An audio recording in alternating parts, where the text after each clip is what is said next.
In the ancient lands, where myths were born and spirits walked the earth, there lived a young warrior named Kale.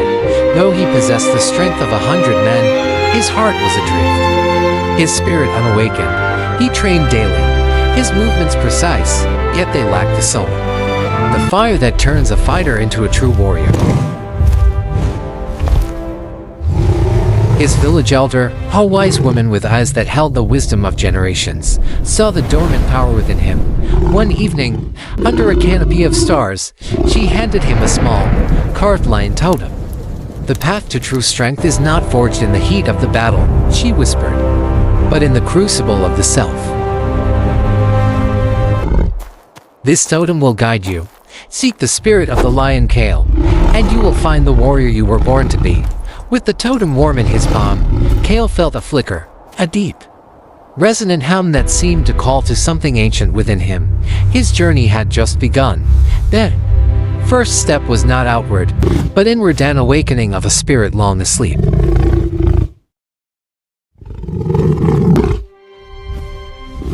He knew he had to leave, to walk a path of solitude and discovery, to answer the call of the wild and the silent roar of the totem. To prove his worth, Kale had to face the trial by fire. The elder had spoken of a sacred grove, deep within the whispering woods, where the veil between worlds was thin.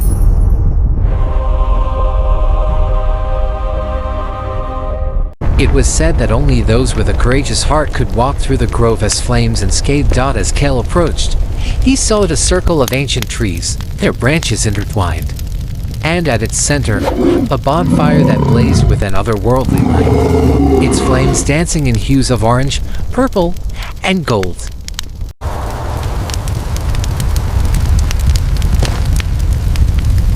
Fear, cold and sharp, pricked at his resolve. His instinct screamed for him to turn back, but clutching the lion totem, he remembered the elder's words. He was not just Kale anymore. He was a seeker. Taking a deep breath, he closed his eyes and stepped into the inferno.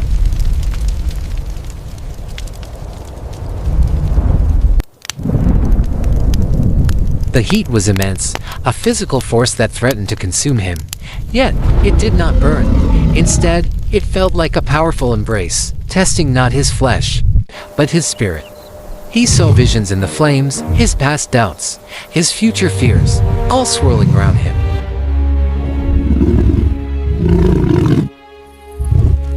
He held fast to the image of the lion, its unwavering gaze a beacon in the chaos. With every step, he shed a layer of his old self, the uncertainty, the hesitation.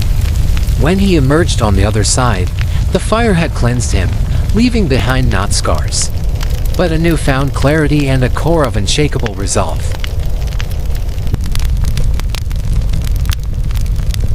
The trial was over, and the first true spark of the warrior spirit had ignited within him. His journey then led him out of the lush woods and into the vast and forgiving desert of destiny. The sun beat down relentlessly, turning the endless sea of sand into a shimmering mirage.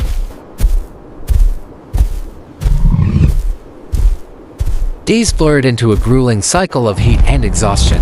Water was scarce, and the silence was absolute, broken only by the whisper of the wind. In this immense emptiness, Kale was forced to confront the starkest of enemies, himself, with no distractions. No one to fight but the demons of his own mind. He felt his resolve begin to crack.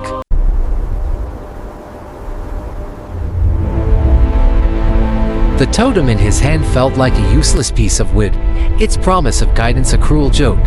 One night, as he lay on the cold sand, staring at the indifferent stars, despair washed over him. He was lost, alone, and utterly defeated. He was ready to give up, just as he was about to surrender to the sands. He saw it.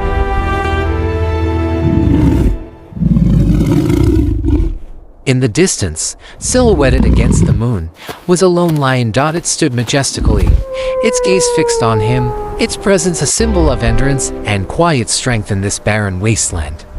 The lion did not roar, it did not move, it simply was. In that moment, Kale understood. The desert was not a punishment, it was a lesson in perseverance.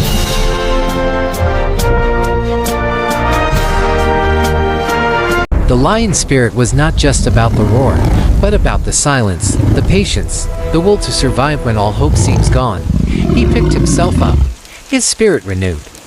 He was not just walking through the desert. He was becoming the desert vast, patient, and indomitable. As Kale left the desert behind, he faced a new challenge, the formidable Dragon's Tooth Mountains. These peaks pierced the heavens, perpetually shrouded in a churning storm. To reach the summit, the place of final communion with the lion spirit, he had to climb through treacherous, razor-sharp rocks while being battered by freezing winds and relentless rain.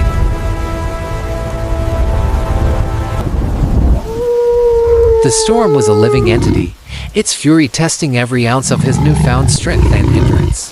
The climb was brutal. His hands were raw, his body ached with a deep, penetrating cold. The wind howled like a vengeful spirit, trying to tear him from the mountainside. Doubt, once again, crept into his heart. Was this summit even real? Or was it just another mirage, a fool's hope? He looked down at the totem, now slick with rain. It seemed to pulse with a faint, warm light, a steady rhythm against his cold skin. He remembered the lion in the desert, its quiet endurance. He remembered the fire, its cleansing power. This storm was just another trial. It was the world's rage thrown against his spirit. Kale began to move in harmony with the storm, not fighting it, but using its energy. He timed his movements between gusts of wind, finding shelter in the lee of rocks. He was no longer just a man climbing a mountain. He was the wind, the rock, the storm itself. The struggle transformed into a dance, a powerful symphony of will and nature. He was learning the lion's final lesson. True power is not about dominating the storm, but about becoming the unshakable mountain that withstands it. After what felt like an eternity, Kale broke through the canopy of storm clouds. He stood upon the summit of the highest peak, gasping in the thin, crisp air. Below him, the storm raged on, a sea of gray and black, but up here, all was serene.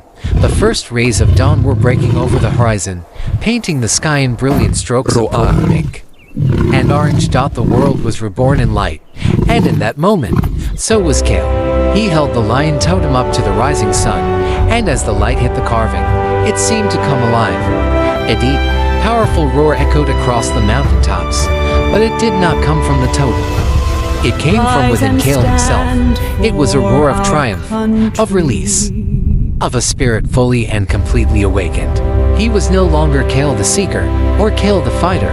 He was Kale, the lion-hearted. He looked out at the world below, not with the eyes of a boy from a small village, but with the calm, commanding gaze of a king.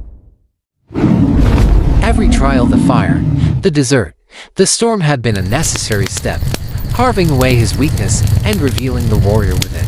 The dawn was not just the start of a new day. It was the dawn of his new life, a life of purpose, courage, and unwavering strength. Victory was not just reaching the summit. It was the profound transformation he had undergone to get there. Kale returned to his village, but he was not the same man who had left. He walked with a quiet confidence, his eyes holding the wisdom of the mountain peaks and the fire of the desert sun. He did not need to speak of his journey. His presence told the story. The villagers saw the change, the aura of leadership and quiet power that now surrounded him. He became their protector, their guide, their inspiration. He taught the young not just how to fight with their hands, but how to find the strength within their hearts. The lion totem, its purpose served, was placed in the village center, a constant reminder of the journey of the self. Yet, the true totem was no longer the piece of wood. It was the eternal flame that now burned within Kale's heart. A flame he passed on to others through his actions, his courage, and his wisdom. The spirit of the lion did not reside in an object, but in the will to face one's fears, to endure hardship, and to rise, again and again with the dawn. And so, the legend of Kale, the Lionhearted, became a timeless story, whispered from generation to generation. A testament to the warrior spirit that lies dormant in us all, waiting for the call to awaken.